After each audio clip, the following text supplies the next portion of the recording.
So I guess to get started, how did you guys get involved in the film, Reena and Todd? In New York City, I'm part of a listserv called SAWCC, S-A-W-C-C, and it stands for the South Asian Women's Creative Collective.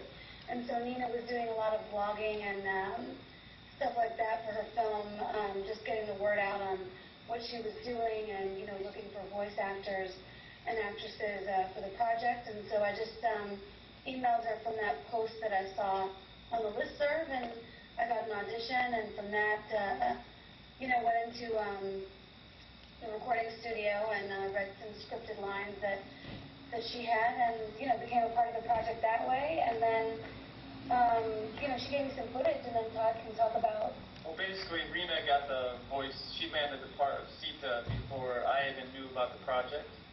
And Nina Paley was looking for music for her film that was sort of along the lines of Karsh Kale type music, where you blended East meets West elements of classical India mixed with traditional, new electronic music. So I told Nina that I had just worked with Karsh Kale on his record, Broken English, and that I was starting to go in that direction myself, and that I would love to send her some music and be a part of it, because I saw a few of the more bloody, violent fight scenes that with the Annette Hanshaw music. So I immediately, after seeing about 30 seconds, I thought this was a very unique film and that very, very wonderful, and I wanted to be a part of it. So I sent music to Nina, and then that's how it started. Awesome, man. And one thing I forgot to mention, and I apologize, Todd and Reena are married. And so, yeah. I guess, Todd, when you were composing music for the film, did Nina give you a lot of creative reign, creative control, or since she was so heavily involved in everything, did she have a lot to say or had a lot of sway in how the music was composed? If you could describe the creative or the collaborative process. Nina she told me what her idea was for, say for example, SITA in Space, the beginning scene. She told me it would be this epic beginning where you would start out with something ambient and come down with some sort of, exuberant music. She told me she'd be zeroing in on planet Earth. So pretty much, she told me it would be about whatever it is, 2.5 to 3 minutes long, and that was it, and just go for it. So the first thing I sent her is what you guys heard tonight, SITA in Space. So I sent her the music, and then she did the animation to the music. So a lot of the score is like a reverse score, like Nina would score to the music.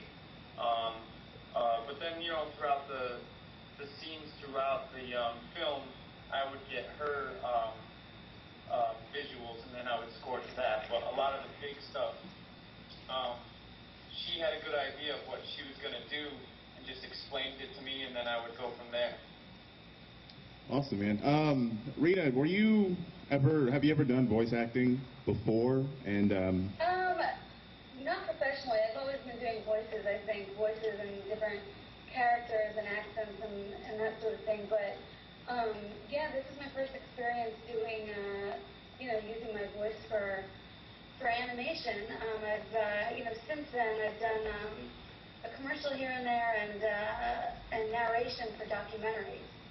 So this was something just completely new and definitely exciting, and I'm just so pleased with the response that the film has been getting, overall. So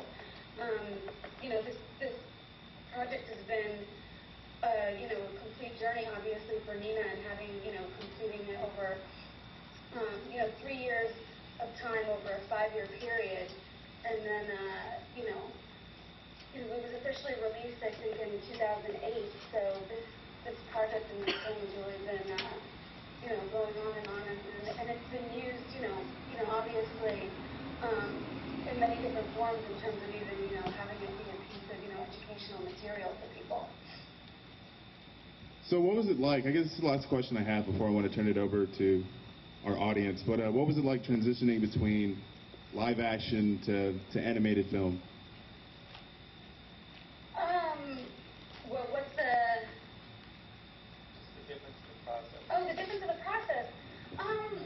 You know, I mean, even though you're not, you know, really seeing, you know, you're not seeing me or just hearing my voice, still, I think it's definitely the same thing where, you know, I have lines and you need to bring those lines to life. And so I just, you know, I had in my own mind when I saw the lines and obviously knowing what this story is about, you know, Sita is just a, you know, she's such a pure, you know, a pure woman, a pure character like that, you know, her voice needs to be, you know, very sweet, and I feel like that's why Annette Hampshaw was, you know, essentially a part, you know, she's the one that really started this, you know, this thing is when Nina heard her voice and heard that song Mean to Me, it became Nina's anthem in a way, and so I think, you know, my voice and Annette Hampshaw's voice is very similar, and that's how, you know, I think it just matched up pretty well in terms of having me be the speaking voice that way. But in terms of the process, whether you're acting on film or, you know, acting, you know, for voice stuff, you're still bringing that same amount of energy, you know, to whatever you're doing, you know what I mean? So even though you couldn't see me like that, you know, I was definitely very animated in saying those lines and that sort of thing. So, yeah. Awesome. Does anyone have any questions? Does anyone want to come up to Heather with the microphone? I have a microphone for your question. Okay then. I noticed a lot of, Todd, I noticed a lot of influences in your music, man, and especially with Sita in Space and Sita's Fire. It felt like there was a hip-hop influence to it. But was there a hip-hop influence, or was it more rooted in traditional Indian music? Or were you inspired by many different things?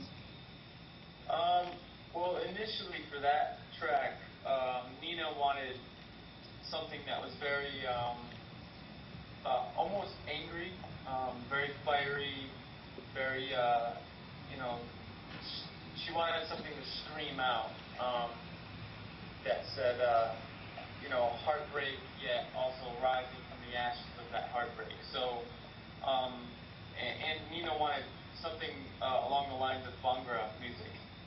So, Reena teaches Bhangra lessons at SOBs in New York City with DJ Reka.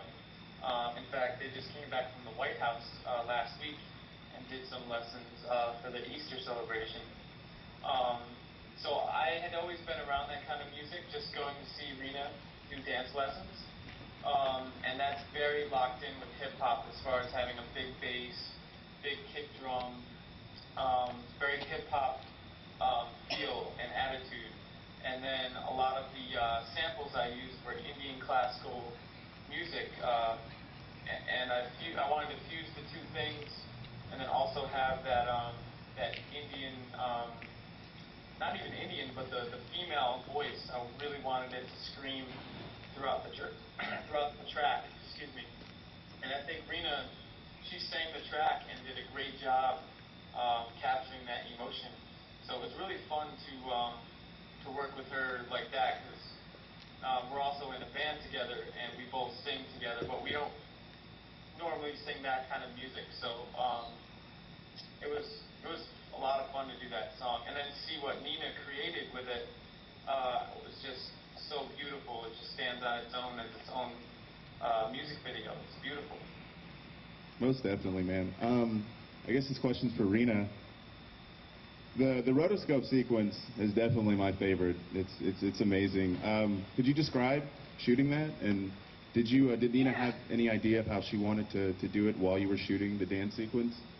Well, she definitely had the idea of the rotoscoping, so she shot me in front of a green screen dancing, and I had in the very beginning of that sequence, I'm doing something called Namaskaram, and that happens with Bharatanatyam dancing, where you're asking, you know, for the blessing from your teacher and from the audience before you even start dancing. And so I incorporated that in the very beginning of the dance, and then I used a little bit of Gujarati folk dance movement, some Garba dance movement as well. in the piece. But what Nina did was she took all of the footage that we shot that day and put it, into her computer, and she ended up tracing, my outline in it. And then within the program, the editing program, she, ended up flipping my image back and forth and doing all sorts of cool stuff with scanning fabric and putting the fabric within my outline. So obviously it was really stylized, and a lot of people, really gravitate towards, that sequence, I think, visually and even, even musically.